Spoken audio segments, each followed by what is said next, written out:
jonkun vuoden, en pitkään, mutta täällä on kokeneempia, mutta että istuneena tässä valtuustossa ja jotenkin mun mielestä on kummallinen nyt tämä asia, että me täällä neuvotellaan ja käydään näitä keskusteluja ja niillä ei ole joillekin niin kuin mitään merkitystä näillä asioilla.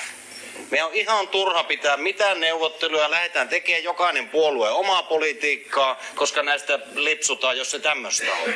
Että pitäähän meidän niin kuin olla semmoinen luottamus toisiin ja sitten siellä omien ryhmien sisällä pitää käydä oikeasti se keskustelu sillä lailla, että jos jollekin annetaan mandaatti mennä neuvottelemaan ja se tulee jonkun esityksen kanssa, sitä voidaan neuvotella useamminkin kerran, mutta että ei tarvitse näitä pikkujuttuja äänestää, vaan meidän pitää niin kuin yhdessä hakea, kun tämähän on just nämä demokratia, että yhdessä neuvotellen haetaan kaikkia tukevat ratkaisut ja silloin, jos se tämmöistä on, niin tämä on kyllä hankala juttu. Se ei tarkoita myöskään sitä, että on niin kuin ryhmäkuri, vaan se on sitä yhdessä neuvottelemisen kulttuuria.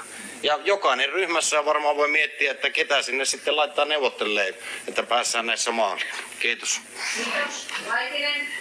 Arvoisa puheenjohtaja, me ollaan oltu siitä, että kuinka kuntalaiset voivat seurata päätöksentekoa ja millä tavalla he ovat niin kuin näiden uusien teknisten välineiden kanssa niin kuin mukana meidän valtuuston kokouksessa, niin kyllä tämä äänestysruletti tämmöisenänsä niin on todella ala-arvoinen siitä syystä, että ei niitä pitkiä listoja sieltä kukaan kuntalainen sitten tai harva kuntalainen sitten hakee. Eli palautetaan se entinen tapa, jos valtuutettu Sontag tuossa justiinsa viittasi. Ja voinpa kyllä sanoa, että on täällä äänestetty taukojumpan merkeissäkin, että ja äänestäjät ylös nyt ja ei äänestäjät nyt. Eli sekin on yksi tapa päästä tästä, mutta tämä tilanne on aivan kestämätön. Viisas Keminin kyllä ei näytä kyllä viisalta nyt.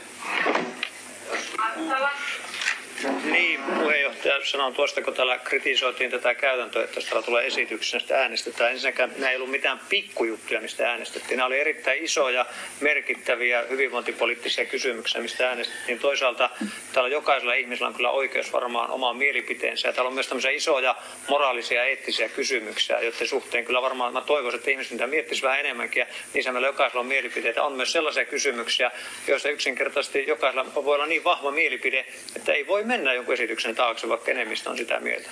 Jokaisella on oikeus demokratiassa olla sitä mieltä valtuutetulukka on. Tämä on täysin selvä kuvio. Tauriainen. Kiitos puheenjohtaja. Ihan lyhyesti vaan totean tuohon, mitä sieltä tuli vähän kokoomuksen suunnalta ja ehkä vähän muualtakin, että nyt on menty äänestelemään, että se on huono asia, että on pikkujuttuja käsitelty. Kyllä meidän ryhmän mielestä niin jotakin tämmöistä tässä vissiin oli ilmassa kuitenkin, että jos ei ollut kokoomuksen taholta, niin ehkä jostakin oli, mutta täällä tehdään just sitä, että äänestetään asioista, jos ei päästä sopimukseen, niin kuin monestikaan ehkä päästä, niin silloin ne asiat selvitetään äänestämällä, että ei meidän ryhmän mielestä ainakaan ole niin pientä asiaa, mitä täällä ei voi käsitellä. Tämä on kuitenkin se paikka, missä ne pitää demokraattisesti ja avoimesti käsitellä. Kiitos. Kiitoksia.